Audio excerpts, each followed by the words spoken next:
లోకంలో ఒక మర్యాద ఉంది. ఏమిటా మర్యాద అంటే దాన్ని మనం ఇప్పటికీ పాటిస్తుంటాం. చచ్చిపోయే ముందు ఏ వ్యక్తి అయినా ఏదైనా చెప్తే అదే సత్యం. మిగిలినప్పుడు చెప్పింది సత్యమా సత్యమా అంటే ఏమో చెప్పలేరు, కానీ చచ్చిపోయే ముందు ఏం చెప్పాడో అది పరమసత్యమో అని అంగీకరిస్తారు. సతీదేవిగా దేహత్యాగం చేస్తూ ఆవిడ ఓ మాట అంది, శివో నహోద్భేష్టి శివం శివేతరహ అంది, భవో నహోద్భేష్టి శివం శివేతరహ అంది. ఒరే నువ్వు శివుణ్ణి ద్వేషిస్తే నీకు శుభం ఎలా వస్తుందిరా అంది దక్షుడితో పార్వతీదేవి. అమంగళం వచ్చిందా? చచ్చిపోయాడా దక్షుడు? శరీరత్యాగం చేస్తూ చెప్పిన మాట ఏదుందో అది సత్యం. భీష్మాచార్యుల వారు శరీరత్యాగం చేసే ముందు ఇచ్చినటువంటి గొప్ప కానుక విష్ణు సహస్రనామ స్తోత్రం. ఎందుకో తెలుసా అండి? ఆయన వంటి ఆచార్య పురుషుడు లోకంలో లేడు. మనకి మనుష్యులు ఋషులు అని రెండు తెగలు ఉంటాయి. మనుష్యులు ఋషులు ఒకటి కాదు. మనుష్యుడిగా పుట్టిన ఋషి మనుషుల జాతిలోకి తీసుకోరు శాస్త్రంలో, ఆయనకి వేరుగా తీసుకుంటారు. అందుకే ఋషికి తర్పణ ఉంటుంది. ఋషి తర్పణం అని ఇస్తారు. ఋషి మంత్రమునకు ద్రష్ట అయి ఉంటాడు, ఋషి సంతతి అంటారు. కానీ ఆచార్యుడిగా సమస్త మానవాళి చేత భీష్మాష్టమి నాడు తర్పణ పొందేటటువంటి ఏకైక వ్యక్తి భీష్మాచార్యుల వారు ఒక్కరే. మనుష్య జన్మ ఎత్తిన ప్రతివాడు భీష్మాష్టమి నాడు ఆయన పేరు చెప్పి అయ్యప్ప స్వామి దేవాలయంలో బోర్డులు కూడా పెడుతుంటాం. అది ఆయనకి తర్పణ విడిచిపెడతారు. ఆయనకొక్కరికే అలా తర్పణ పుచ్చుకునేటటువంటి అధికారం ఉంది. అంటే ఎంతటి మహానుభావుడో చూడండి. కృష్ణ భగవానుడంతటి వాడు ఆచార్యుడైన భీష్ముడి శరీరం విడిచిపెట్టేస్తే శాస్త్రాన్ని అలా చెప్పేవాడిగా లేడు. అంత అలా చదువుకున్నాడు ఆయన శాస్త్రాన్ని, అలా చదువుకున్నాడు వేదాన్ని, అంత నమ్ముకున్నాడు, అంత అనుష్ఠించాడు. పైగా అందరూ మనుష్యుల్లా చచ్చిపోవలసిన వాడు కాడు, అసలు చావు లేకుండా వరం ఉన్నవాడు. ధర్మం కోసం చచ్చిపోవడానికి సిద్ధపడ్డాడు. అది ఆయన త్యాగం. ఆయనకేం సర్వసైన్యాధిపత్యం ఉన్నవాడు. దుర్యోధనుడు మహాభారతంలో యుద్ధ ప్రారంభంలో అందరినీ పిలిచి చెప్పిన మాట ఏమిటో తెలుసా అండి? బాగా యుద్ధం చేయండి అని చెప్పలేదు, భీష్మాచార్యుల వారిని కాపు కాయండి అని చెప్పి. దుర్యోధనుడికి తెలుసు భీష్ముడొక్కడు నిలబడితే పాండవులు కూడా నిలబడలేరు తెలుసు. ఎందుకని? అసలు చంపడం అన్న మాట లేదు, భీష్ముడిని చంపగలిగిన వాడు లేడు. నేను చచ్చిపోతానని భీష్ముడు అంటే చచ్చిపోతాడంతే. సాధారణంగా లోకంలో చావు లేదనగానే అహంకారం ఉంటుంది. రాక్షసులందరూ నీకు ఇదిగో ఈ కారణానికి చావు లేదనగానే దేవలోకానికి పోయి వాళ్ళందరినీ ఇబ్బంది పెడుతూ ఉంటారు. స్వచ్ఛంద మరణం వరం ఉండి నువ్వు కోరుకుంటేనే చావు వస్తుంది తప్ప నువ్వు కోరుకోపోతే చావే రాదన్నా.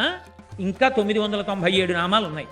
మరి అవన్నీ పెట్టకుండా ఈ 3 నామాలే ఎందుకు అంటే కే కే కే ఇప్పుడు అనకండి, మీరు ఇంటికి వెళ్ళి చూడండి. కా కా కే కే అన్నప్పుడు కంఠంలోంచి వచ్చే ధ్వని వస్తుంది.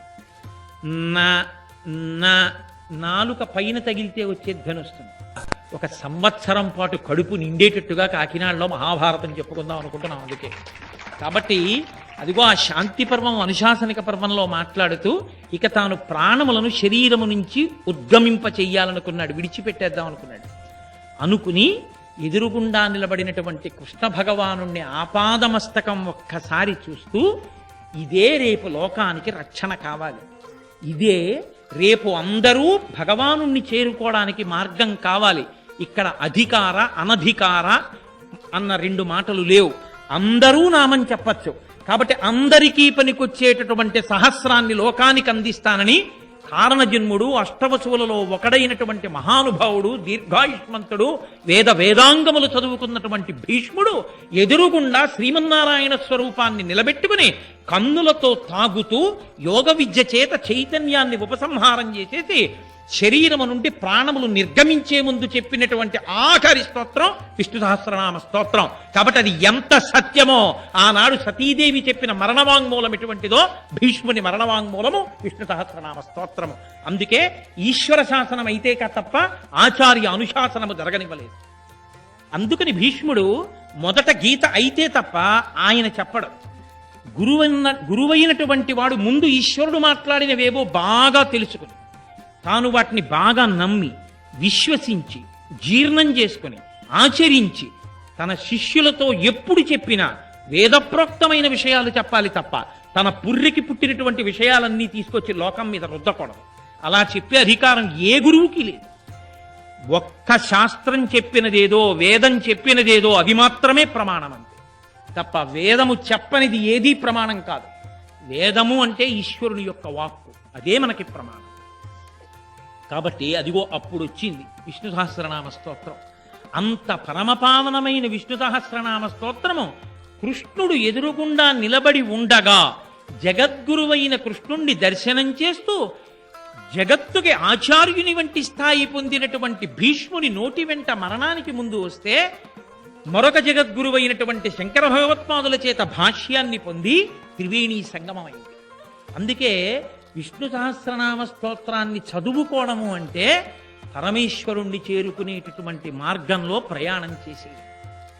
ఎందుకు భీష్ముడు అటువంటి సహస్రనామ స్తోత్రం ఇచ్చాడో తెలుసా అండి? అది సమస్త జీవకోటిని ఉద్ధరించేది కాదు, ఒక్క మనుష్య ప్రాణినే ఉద్ధరిస్తుంది. ఇందువల్ల అంటారేమో మీరు, లోకంలో కొన్ని ఉంటాయి, అవి ఒక్క మనుష్య ప్రాణుల్ని ఉద్ధరించేవి కావు, సమస్త జీవకోటిని ఉద్ధరిస్తాయి. కార్తీక పౌర్ణమి నాడు దీపం పెడతారు. కార్తీక పౌర్ణమి నాడు వెలిగించినటువంటి దీపాన్ని అన్ని దీపాల్లా వెలిగించి విడిచిపెట్టకూడదు. కార్తీక పౌర్ణమి నాడు దీపాన్ని వెలిగిస్తే కీటాః పతంగాః మశకాశ్చ వృక్షాః జలే స్థలే ఏ నివసంతి జీవా దృష్ట్వా ప్రదీపం నచ జన్మ భాగినః అనో శ్లోకం చెప్తారు. ఆ దీపపు కాంతి ఎంత దూరం పడుతుందో అంత దూరం క్రిములు, కీటకములు, మురుగు కాల్వలో ఉన్న పురుగులు కూడా ఆ రోజున మోక్షాన్ని పొందుతాయి. ఆ దీపపు కాంతి పడితే చాలదు. ఒక్క కార్తీక పౌర్ణమి నాడే ఇచ్చారు.